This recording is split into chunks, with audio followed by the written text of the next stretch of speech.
to your book, The Post-COVID Marketing Machine. When we talked months ago, it's just a topic that I think is like ultra relevant, post-COVID marketing. Your book, who would be a good candidate to read your book? Let's talk about that first and then get into a couple takeaways on why that person want to pick it up and things that people could implement right away. Yeah, absolutely. And thank you for that. So Post-COVID Marketing Machine was written really for senior marketers, somebody that's got to make marketing decisions about how they're going to spend their money.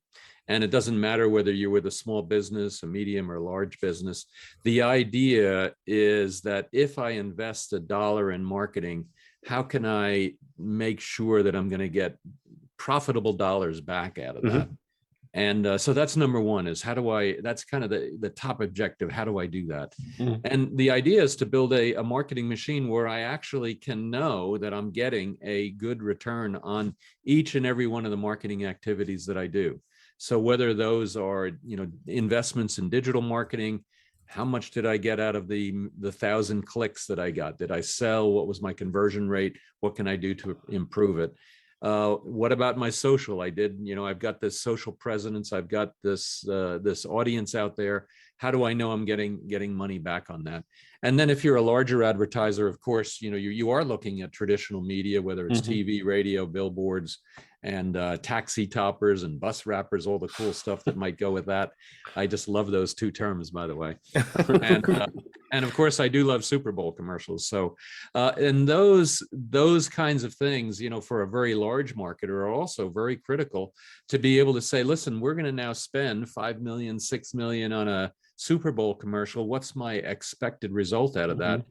And what I want marketers to be able to do, whether they're small or medium or large budgets, is so that they can invest that dollar and have a good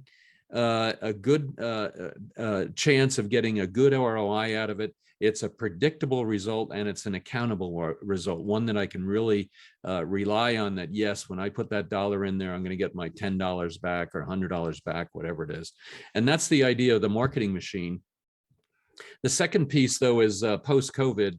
COVID was, for everybody, it was a game changer. I think, to put it lightly, I'm sure it was more than a game changer. It was a life changer, certainly for a lot of businesses as well. Yeah. And marketers really needed to rethink what was going on.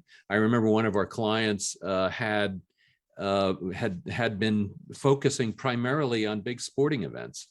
And all of a sudden, COVID happened, and sporting events are gone.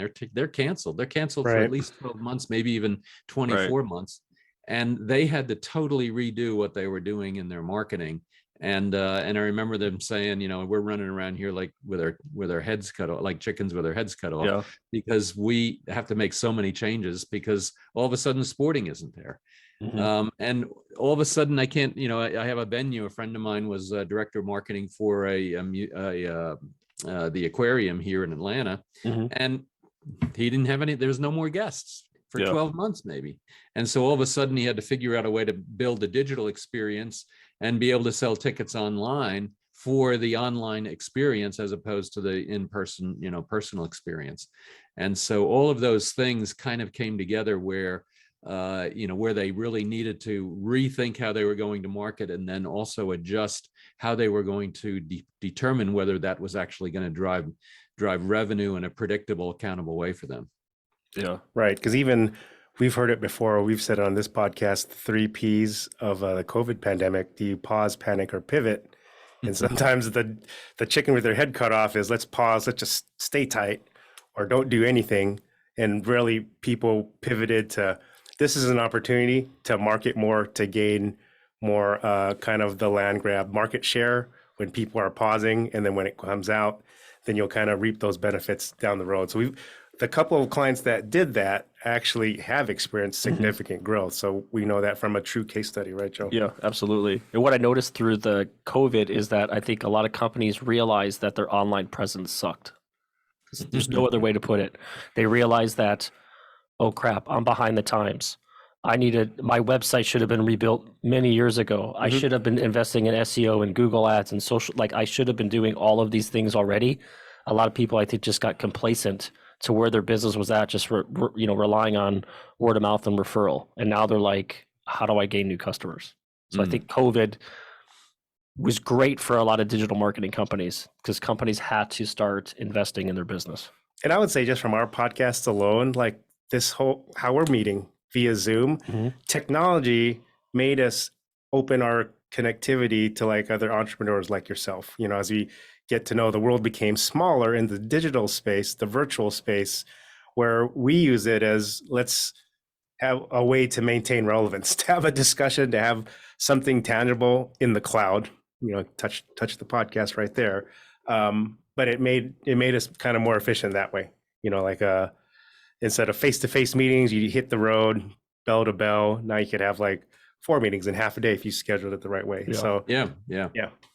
Absolutely. And, you know, it's so funny. We started a series of wine tastings as part of our marketing activities. The first one was February 28th, 2020. And then all of a sudden, you know, hey, we can't do it. And we actually got clients out of that first one. And so we changed over, you know, once we kind of thought about it, well, we can do the wine tasting online. And we were doing a Zoom wine tasting, and it worked out really well. We got, you know, some good relationships built for us and some good clients out of that. And we've been doing those now basically once a quarter for the last 2 or 3 years since that time. And Nice. you're right, you know, it was that pivot that forced us to do that. So if there's one takeaway that you could give our audience with creating these marketing machines, or a reason, oh, I need to go get Guy's book, what would that one thing be today to our entrepreneurs listening out there now, small business people? Well, it's I hate to say it, it's a 4-letter word. If you don't mind, I will repeat it. Okay. Sweet. It's called data. Data. I know you were expecting something else, but it's data. Yeah. And marketing data. If you want to be successful in marketing, you have to get data. And, you know, Google Analytics, if you're just going to do digital marketing, Google Analytics is awesome. If you're going to do social, you know, you've got Facebook Insights, and you've got, you know, each of the platforms has theirs. But it's not just the data. You need to start to put it into some kind of a template that makes sense. And I'm a time series guy, you know, so what did we do this week? And then, you know, look at it and look at the data. What did we do the next week? Look at it, look at the data. What did we do the following week? And then week by week, looking at what we did, what we got out of it, and then also how we can take advantage of that as we put our plans together. So data, 4-letter word for a reason. So Awesome. Well, our tagline's data driven, results based. So how could people get a hold of you if they wanted to reach out to you?